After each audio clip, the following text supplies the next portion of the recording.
Olá, meus amados irmãos, a paz do Senhor. Estamos juntos mais uma vez. Meu Deus, lição de número 7. 7, já estamos na lição número 7. E você está junto conosco. Já se inscreveu? Já compartilhou aí com seus amigos, professores? E o sininho? Já apertou o sininho? Ah, não sei para que serve não.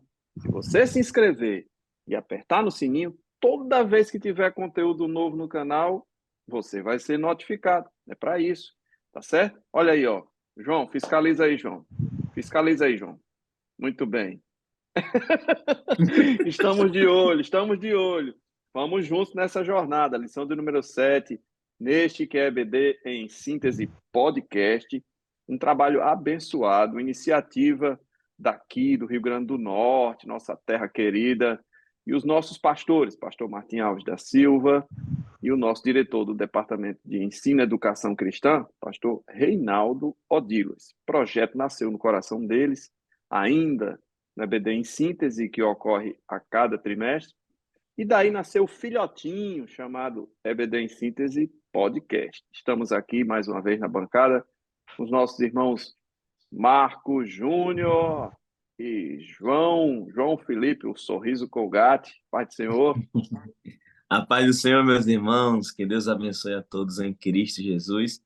É uma grata satisfação estar aqui convosco. Eu tenho certeza que nós temos muito a aprender em mais esta lição, em nome de Jesus. A paz do Senhor, meus irmãos, e eu faço as minhas palavras do nosso querido Marco Júnior.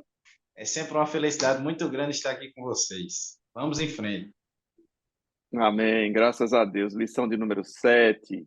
O amor é doador. Isso vai muito além de dinheiro, tá? Isso vai muito além de dinheiro, muito. E aí a gente tem aqui a mensagem em 2 Coríntios 9:7, que cada um dê a sua oferta conforme resolveu no seu coração, não com tristeza, nem por obrigação, pois Deus ama quem dá com alegria. Graças a Deus, a gente está aqui ofertando o nosso tempo, né? Aqui na EBD em Síntese Podcast. E você, adolescente, pode pensar, isso não é para mim não, eu não trabalho, não ganho dinheiro, como é que eu vou ofertar a Deus, né? Vou pedir aos meus pais, eu faço o quê? Mas, queridos, você, professor, frise isso. O conceito de ofertar, além de ser muito mais do que só dinheiro, ele vai do conceito, da ideia por trás. O pano de fundo é uma vida de doação ao outro, uma vida de doação ao Senhor. E esse conceito precisa ser bem batido. Pois bem, nós temos 3 objetivos, como todas as lições têm. Primeiro, explicar o significado da oferta. O segundo, esclarecer a finalidade do dízimo e da oferta à luz da Bíblia. E terceiro, ressaltar a sinceridade do ato de dizimar e ofertar. Muito bem. Meu querido João Felipe, suas considerações iniciais. 10 segundos. Eu acho muito interessante que sobre essa questão das ofertas, como o nosso irmão Raniel falou, vai muito além de dinheiro, mas vai mais sobre como, a qualidade da oferta, como você está ofertando. Tanto que nós temos aí os primeiros a fazerem ofertas. Deus, ele não olha diretamente para a oferta, mas ele vai olhar para os ofertantes. Lembrem-se de Abel e Caim, como foi toda aquela questão lá da oferta. Deus disse que olhou para Abel e sua oferta. Disse que olhou para Caim e sua oferta. E se agradou da oferta que Abel tinha dado, porque ele olhou primeiro para Abel. Ele não vai condenar a oferta de Caim, ele vai condenar o ofertante. Então, isso é muito importante. É lembrar de como nós estamos ofertando, e não apenas questão de o que estamos ofertando, é a qualidade da oferta e do ofertante, hein? Isso é uma coisa muito importante para a gente tratar na lição de hoje. Interessante que um era agricultor e o outro tratava dos animais. E aí a gente poderia ser levado a pensar que era o conteúdo e não o coração. E, e muito interessante seu comentário inicial. Você roubou o meu comentário inicial, viu, João? E aí, Marquinhos? O que nos motiva a ofertar? O que nos motiva a entregarmos ao Senhor? Acho que se a gente analisa pelo viés de Melquisedeque, quando ele, em agradecimento, olha só a motivação, ele agradeceu pela vitória contra os reis que haviam sequestrado o sobrinho de Abraão. Entendeu? Então, ele é grato, porque ele foi, vamos dizer assim, beneficiado pela vitória que o Senhor deu naquela guerra. Então, quais são as nossas motivações quando ofertamos? Não apenas de forma pecuniária, como nosso irmão Raniel falou, mas qual a nossa motivação quando ofertamos a obra do Senhor, aquilo que nós somos, fazemos, praticamos? Isso é muito reflexivo e cabe muito do nosso pensamento e de colocar os adolescentes para pensar bastante. Muito bem, queridos. Nós temos aí um conceito de oferta que alguns podem pensar que começou em Malaquias, e aí a gente já sabe que não. Já foi citado aqui Caim e Abel, já foi citado a oferta de Abraão. Na verdade, esse conceito ele existe desde sempre. O próprio Senhor Deus, quando fez o jardim, ele deixou a árvore que não deveria ser tocada do conhecimento do bem e do mal. Sempre há uma parcela que pertence a Deus. E eu digo a vocês, eu gosto de pensar no dízimo e nas ofertas como uma semente. Imagine uma terra, um campo, e você colhe tudo que está naquele campo e você fica abastecido, consome tudo aquilo. De repente você se deu conta que não tem mais semente para a colheita seguinte. Você consumiu tudo. Então, o conceito de dízimo, de oferta, tem a ver com a parcela de Deus. Olha que coisa bonita. É a parte que eu lembro que foi o Senhor que me deu, foi tudo. Não é que é 10% dele, não. Tudo é dele. Essa parcela é para eu não me esquecer que tudo é dele. Não é assim? Então, esse conceito de deixar aquilo que pertence a Deus, e Jesus foi muito claro nisso, ele diz, me dá essa moedinha aí. Ah, o rosto de quem está aqui na moeda? Ah, é de César, tá. Isso aqui você dá para César. Mas o que é de Deus, dê para Deus. Então, desde sempre temos esse conceito de oferta e dízimo. E qual é a diferença, hein? O todo dízimo é oferta, toda oferta é dízimo? Como é que nasceu isso, hein, João? Pois é, a gente vê o conceito de oferta já, como já foi dito, bem antes, lá no perto ainda dos primeiros homens e mulheres. Mas quando a gente vê dízimo, interessante que a primeira vez que a gente vê essa palavra assim sendo mais bem destacada é lá com Abraão e Melquisedeque, como nosso querido Marco Júnior falou. E interessante que lá você vê que ele dá o dízimo de tudo. Não é só questão de dinheiro. Ele dá o dízimo de tudo que ele tinha. E se a gente for aplicar nessa questão de dízimo de tudo, a gente pensa assim, poxa, se é dízimo de tudo, imagina aí, se eu realmente desse até 10% do tempo, das 24 horas que Deus me deu também, como dízimo para ele. Quanto é mais ou menos um horário de culto, né? De 1h30, 2 horas, por aí. Ainda assim, não dá o tempo suficiente de você dizer assim, não, eu já cultuei, hoje eu já dei a minha oferta a Deus. Mas interessante que ele cita e ele destaca isso, que ele deu o dízimo de tudo. E exatamente como o Marco falou, a questão do dízimo é como uma atitude de agradecimento. Não é uma ordenança que tem que se tornar um fardo para a pessoa. Entendam, e também é importante fazer com que os adolescentes entendam isso, que o fato de você contribuir na igreja não significa, não tem que ser um fardo para você. Porque, mais uma vez, Deus ele não está preocupado com seu dinheiro, não, porque ele é o dono do ouro e da prata. Ele não precisa dos seus R$ 10 para estar fazendo as coisas acontecer, não. Mas é o seu sentimento, como o seu coração está ali naquele momento do ofertório, naquele momento de dizimar, porque o sentimento que tem que ter é de vou contribuir, vou fazer parte, eu quero fazer parte disso e acima de tudo, como o Marquinhos falou, gratidão. A igreja Muito que bem. você, a Motivação, né? igreja, Motivação, né, Marquinhos, que você falou? olha só, a igreja que você congrega, deve, propriamente dito, ser a igreja que você precisa manter. Você participa, por exemplo, os adolescentes participam dos conjuntos de jovens e adolescentes, e eles sempre têm. Então, vamos listar os trabalhos que os jovens e adolescentes têm durante a semana. Vamos lá. Sábado, nós temos o quê? Círculo de oração em todas as congregações de Natal de jovens. Nós temos, pela manhã, escola bíblica dominical em todas as nossas congregações. Costumeiramente, aos domingos, diferentes dias, nós temos culto de jovens nas congregações.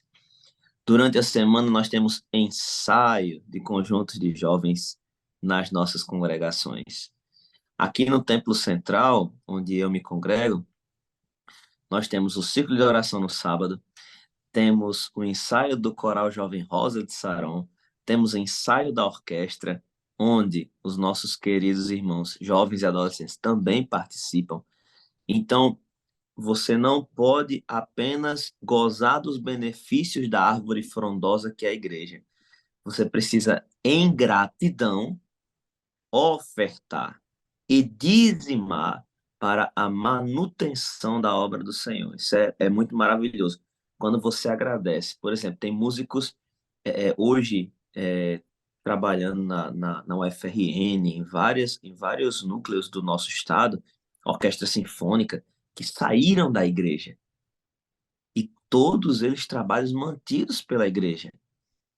Então, qual é a minha, como músico que sou da igreja, como alguém que saiu da igreja? Dar um suporte para a igreja, continuar fazendo esse trabalho. Então, isso é gratidão a Deus, pela igreja e pelo investimento que a igreja aplica em pessoas. Marquinhos, João, trazendo mais para uma questão histórica aqui, para a gente não deixar passar, a gente está falando de pecúnio, né? De dinheiro, de contribuição e também do tempo. Nós falamos das duas coisas, né? Mas como é que isso foi desde os primórdios? A gente tem o conceito da oferta, seja de alimentos, seja de animais, né? Tudo isso estava desde o princípio colocado por Deus, ensinado por Deus, ou vocês acham que aquelas visitas diárias de Deus com Adão e com Eva eram à toa? Ali ele estava passando o seu caráter para o homem, né? Ensinando a ele como ele deveria agir. E aí, depois de muito tempo, vem a lei de Moisés e fala dos sacrifícios de animais. Na verdade, ali é um regramento, esse conceito da oferta.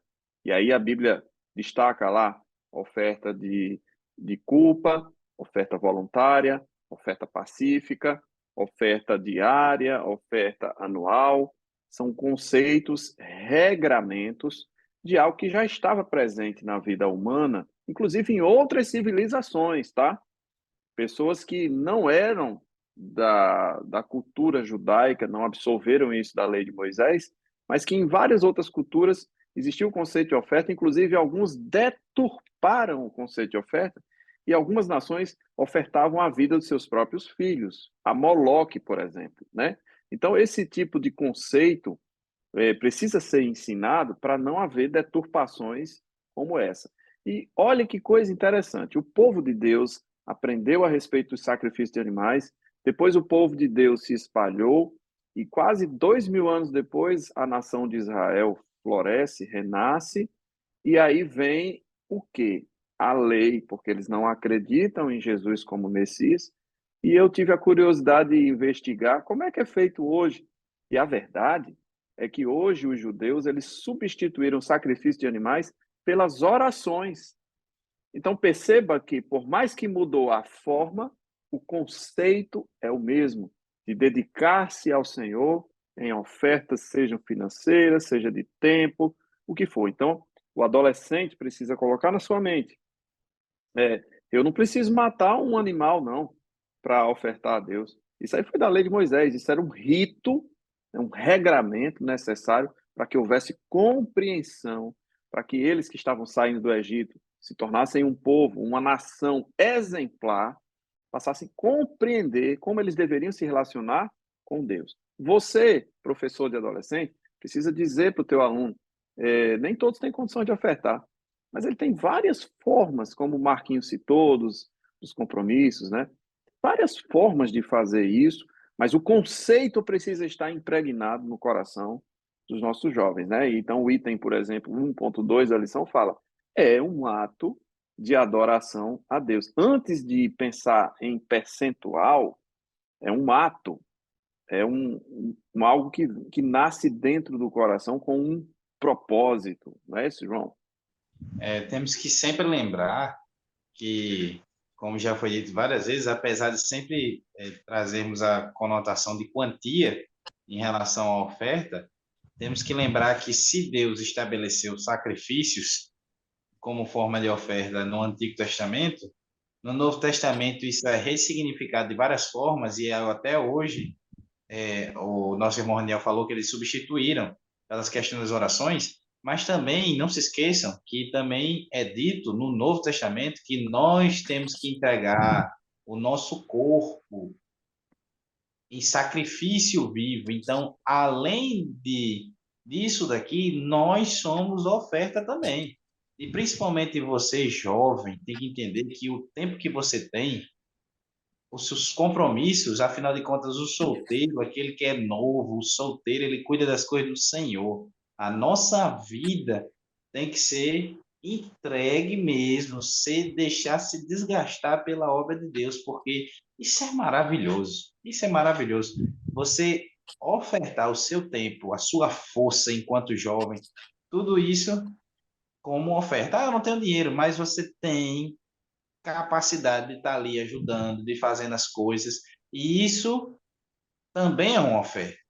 Isso é a adoração, faz parte da adoração. Não somente com isso daqui. Ah, se eu tenho, eu dou. Mas o importante é como a questão lá da viúva, ela só tinha as duas moedinhas dela. Era o que ela tinha. Mas você não tem as duas moedinhas. Mas você tem o quê? Sua vida. Então, essa daí você tem que estar ali, ó, ofertando a Deus, porque essa vai ser a sua contribuição para o reino. É interessante que essa oferta é um dos elementos do culto, né, que distinguem o culto. Alguém pode dizer assim, como é que é um culto, hein? Ah, o culto tem que ter louvor, tem que ter adoração, tem que ter pregação da palavra e tem que ter oferta, porque isso é culto. Tudo isso faz parte do meu culto, né? E aí a oferta, que é o conceito, dentro disso tem o dízimo, né, Marquinho? Que aí a gente vê, por exemplo, o significado da palavra dízimo é bem curioso, né, Marco Júnior? Ser rico. É isso aí. É a palavra hebraica azar. Como é que fala, João, isso aí? Em Ah, essas hebraico? coisas tem que ser com o João. Fala aí, João, É você que tem um verdade. amigo judeu. Fale do seu jeito. Fale do seu jeito. Não, quem tem um amigo judeu é você, rapaz. Ajuda a gente, João. Ajuda nós aí. Eu não estou achando a palavra aqui. Como é que está escrito aí? Azar. É assim mesmo. A pronúncia é essa. Talvez seja um Azar. pouquinho mais forte o H no final. O som Sim. som no Faz final. aí, João. Faz aí, João, para nós. Tem um R no final, tem um R. Então é azar. Azar. Tem o... Talvez tenha esse R aí, porque esse R às vezes engana a gente. É verdade. Significa ser rico. Então, o princípio básico aqui é você reconhecer que tudo pertence a Deus.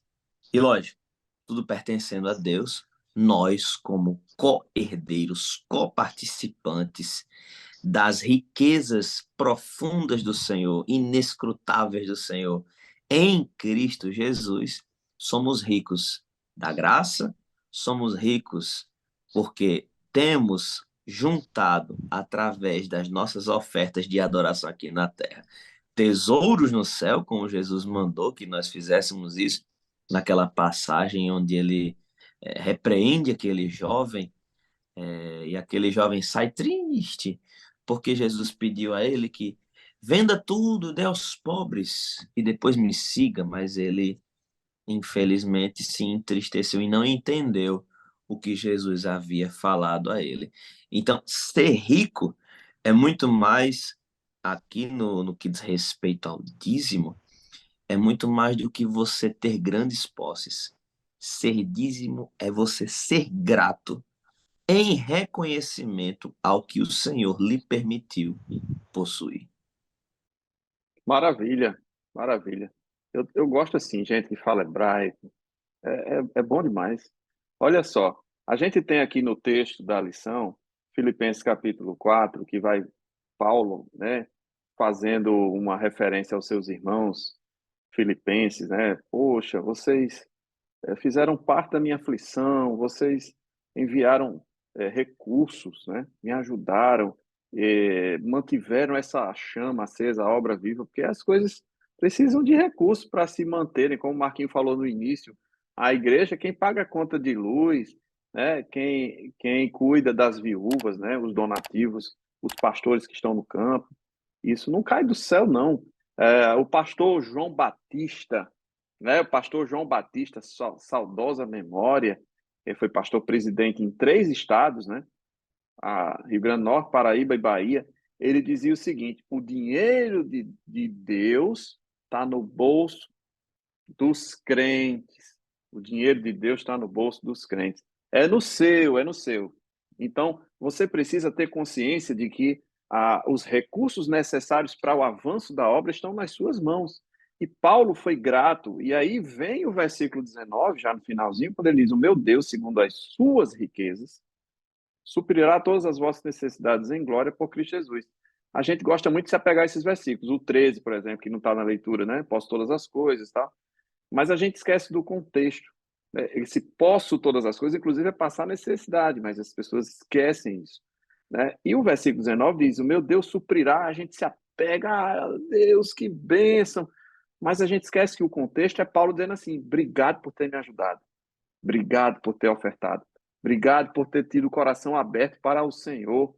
E aí sim, ele vai suprir as suas necessidades. Então perceba que é uma via de mão dupla. Eu primeiro oferto, eu primeiro entrego, eu primeiro sou grato pelo que eu já tenho, e aí o Senhor, na sua infinita misericórdia, vai acrescentando, vai abençoando.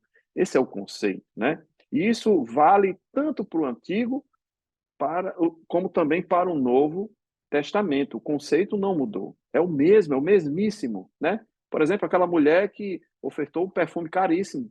Ela estava preparando Jesus para a sua morte e muitos ali não entenderam, até ficaram com falso moralismo, porque não vendeu e entregou aos pobres, né? E, na verdade, ela estava fazendo a melhor oferta que ela podia em toda a sua vida. Provavelmente juntou o dinheiro para aquele perfume a vida toda e entregou ao Senhor de bom coração. Esse é o conceito. A gente não pode perder isso em mente, né? Gostei aí, viu, Marquinhos João aí? Azar, dizimar, é ser rico, é ser rico, é ter o coração aberto. Na terceira e última parte da lição, nós temos aí o cristão, né? Coração do cristão e o ato de ofertar. Isso é só para adulto, hein, João? A gente já falou sobre isso, né, João? Claro que não, né, João? O que é que você diz aí? Claro, claro que não. A gente, é como a gente falou mais uma vez, às vezes você não tem a questão financeira para contribuir. E é interessante que isso já é trabalhado desde muito novo, pelo menos eu sempre fui ensinado assim, que às vezes guardava o dinheiro do pirulito para dar lá na oferta. Era um momento importante, que quando eu não tinha, eu fazia o quê? Eu ia lá em mãe e ela me dava as moedas para colocar no negócio. Porque a gente, quando era gente pequeno, a gente tinha essa alegria de participar ali daquele momento. Aí, porque quando crescer, que fica adolescente, que fica jovem, deixa de querer participar. Não, porque agora tem outros compromissos, outras coisas. Mas entendam que, mais uma vez, se a questão financeira não pode ser alcançada daquela forma que você queria, doe-se você para como oferta cada vez mais. E, mais uma vez, no coração do cristão, isso tem que estar muito, muito bem definido, que é como você oferta que vai interferir. Porque você pode ter o dinheiro do mundo todinho. Você pode dar quantos milhões de reais você tiver dar para a igreja, mas se seu coração não tiver naquilo dali, não vai adiantar nada. O Novo Testamento a gente viu aí, a gente falou do Velho Testamento com Caim, do Antigo Testamento com Caim e Abel, mas vamos para o Novo Testamento. O irmão Raniel falou sobre a mulher que depositou aquele perfume caríssimo aos pés de Jesus. Mas a gente tem também Ananias e Safira, que entenderam a ideia de ofertar totalmente diferente. Eles entenderam uma ideia meio perturbada ali da questão do ofertar, tanto que o próprio Pedro vai dizer: mas vocês não venderam, o dinheiro não era de vocês? Se vocês não queriam dar, não precisava ter dado e ter mentido e tudo, porque é uma questão também voluntária, não é uma obrigação. Tem que partir, esse sentimento tem que partir do coração do jovem cristão, do adulto, da criança, porque eu achava mil maravilhas ofertar, pegar a moedinha lá e botar lá dentro. Eu gostava demais. Então, isso tem que partir do coração da criança, do adolescente, do adulto, do ancião. Então, isso não se resume a só um adulto assalariado e aquela questão toda, não. Você, se não tem isso, oferta com isso. Eu Olha posso aí. corroborar, viu, Raniel e João? Eu posso corroborar Eu com isso? gostei. Ei, Marquinhos, eu gostei do barulho quando ele fazia, quando botava a moedinha, Ih! viu?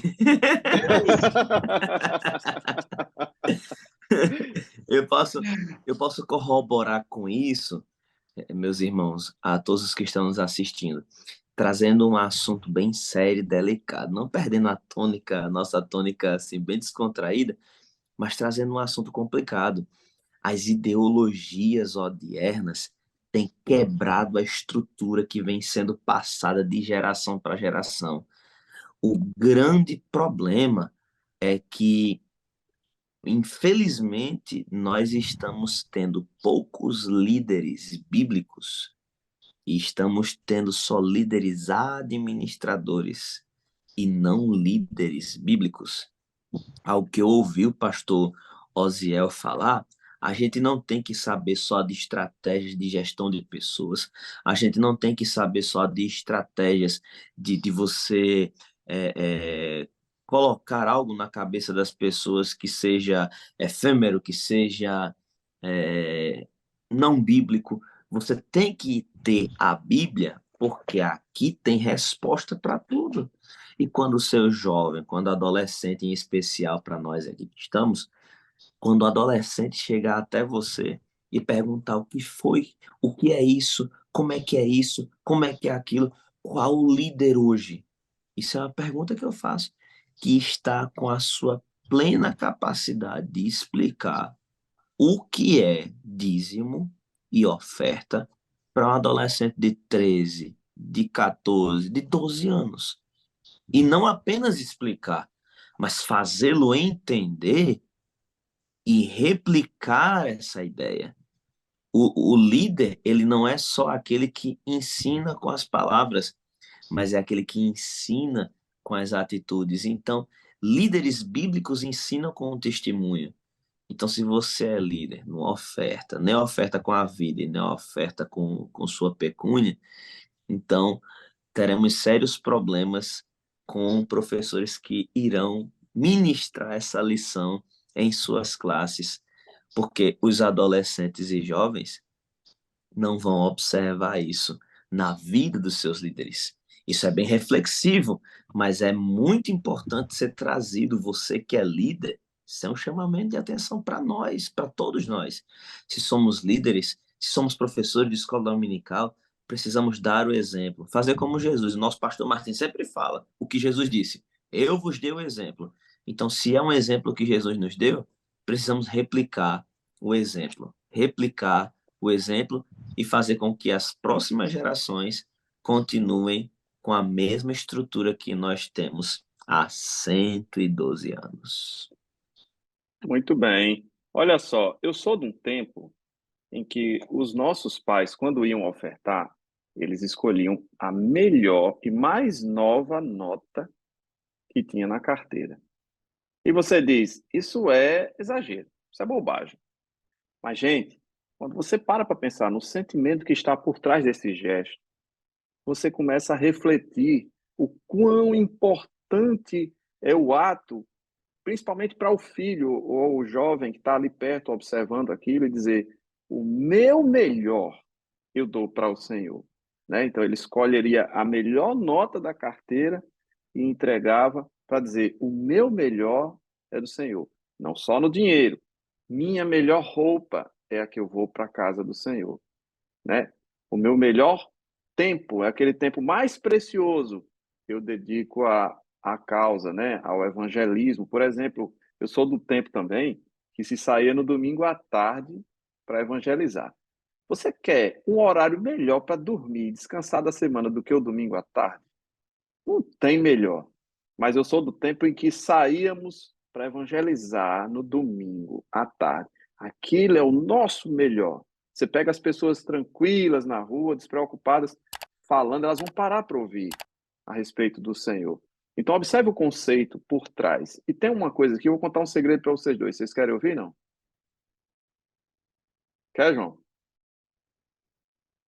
Vale aquele lanche que você prometeu para nós? Brincadeira, brincadeira. Prometeu, não. Mas eu vou contar um segredo aqui. Eu vou contar um segredo para vocês. Lá no livro de Atos, a gente foca muito no derramamento do Espírito no dia de Pentecostes, profetizado no capítulo 2 do profeta Joel, e está lá no livro de Atos, eles estavam reunidos. Olha que coisa interessante. Pentecostes é uma palavra que vem do grego, porque são 50 dias, né? Pentecostes, 50 dias após a Páscoa. Isso meio que mascara que dia era esse. Deixa eu dizer uma coisa para vocês. Ali, conforme o Senhor tinha dito na lei de Moisés, era a festa das primícias. Mudaram o nome por influência grega, mas lá na origem, né?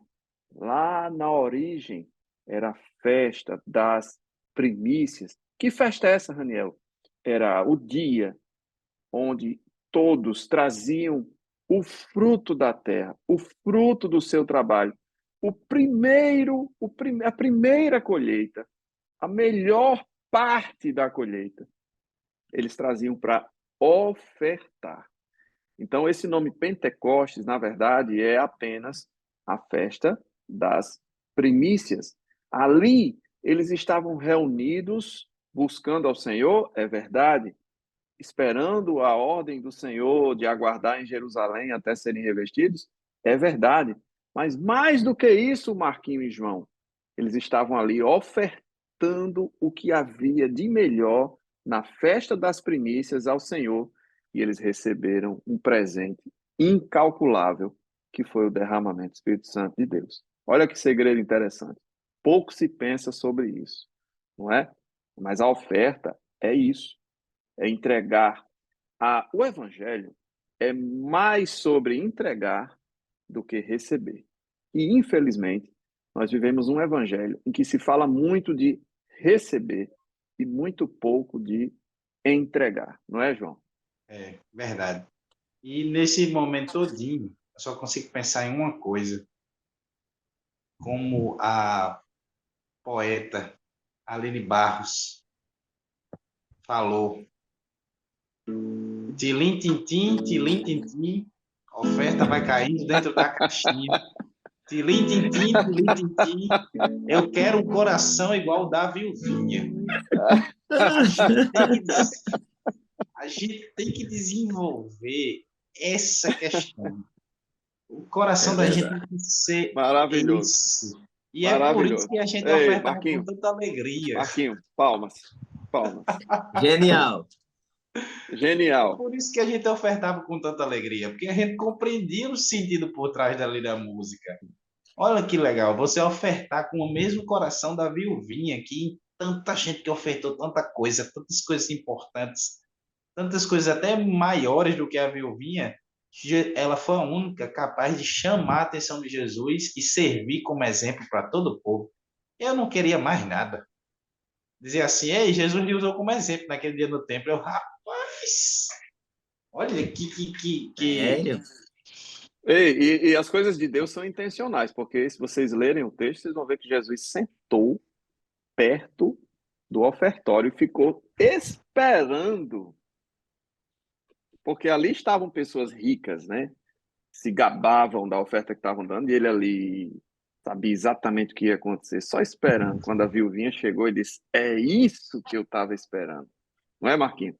É verdade, eu acho muito interessante, recordando aqui que você falou sobre o que nós devemos entregar ao Senhor, que é o melhor, precisamos entregar o melhor.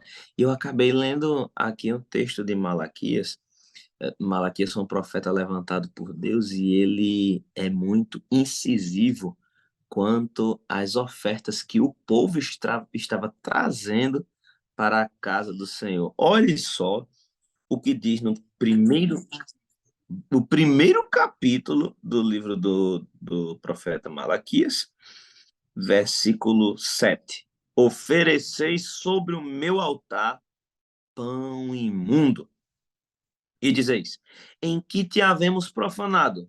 Nisto que dizeis, a mesa do Senhor é desprezível. Aí ele vai e segue embaixo. Porque quando trazeis animal cego para o sacrifício, para o sacrificardes, não faz mal. E quando ofereceis o coxo ou o enfermo, não faz mal. Ora, apresenta ao teu príncipe. Terá ele agrado de ti? Ou aceitará ele a tua pessoa? Diz o Senhor dos Exércitos. Gente, o profeta Malaquias estava dizendo basicamente o seguinte: quando você traz aquilo que não é digno, aquilo que não é o melhor que você pode fazer, ou dar, ou ofertar, você está dizendo que aquilo que o lugar e o altar e tudo que concerne a obra de Deus, tudo é desprezível para você. É sério, hein? E eu fico imaginando nessa questão de Malaquias, exatamente algumas como a gente escuta, às vezes, sabe, comumente por aí, dizer assim: ah, tá desse jeito, mas é para Deus. Ah, eu tô entregando assim desse jeito, mas é para Deus. Rapaz, crie vergonha. Fui pego de Faça um negócio surpresa, não direito, ensaiei. arrumado. Não, e quando vai cantar também, né? Eu não É, ensaiei. Eu tô e meio O rouco, pior mas é é quando para vai Deus, né? pregar, varão. aí diz, não, eu tô fazendo assim, mas é para Deus. Rapaz, crie vergonha. Ofereça esse seu louvor aí, todo desentuado, que você tem a oportunidade de ensaiar em casa e não está ensaiando. Ofereça para qualquer outra pessoa, ver se essa pessoa vai achar bom. Não vai não, aí por que tu vai apresentar para Deus, cara? Não faça isso não, rapaz. Ó, o pessoal que não é do Rio Grande do Norte talvez não entenda essa linguagem aí, João. Traduz aí para nós. Não faça isso não, pessoa amada. Não, não invente de pegar esse Faça louvor isso não, Zé. mal amanhado seu Zé e já é querer coisa de entregar de mineiro, né? qualquer forma, não. Por Não, favor. Zé é coisa de paraibano. Mas de mineiro também. Gente, foi um prazer estar aqui com vocês mais uma vez. A gente está bem descontraído, mas é porque a alegria do Senhor é a nossa força. A gente tem o maior prazer de estar aqui com vocês, falando da palavra de Deus, trazendo um pouco mais de conhecimento, ainda com um clima mais tranquilo, mais descontraído. Mas o assunto é sério. A gente precisa fazer isso com diligência, ensinar os nossos jovens, nossos adolescentes e com a nossa vida, que foi falado lá no comecinho, primeiro com a sua vida e depois com os seus gestos, né, com as suas palavras. Mas antes de tudo, leve a sua oferta, ajude o seu jovem também. E os pais, você que é pai, entrega o dinheiro para o teu filho ter o prazer de ofertar. Eu faço isso com as minhas crianças. Deus abençoe vocês, uma excelente aula. Deus abençoe o teu ministério e uma excelente aula nesse próximo domingo. A paz do Senhor João, a paz do Senhor Marquinho. Pai do A paz do Senhor. Senhor.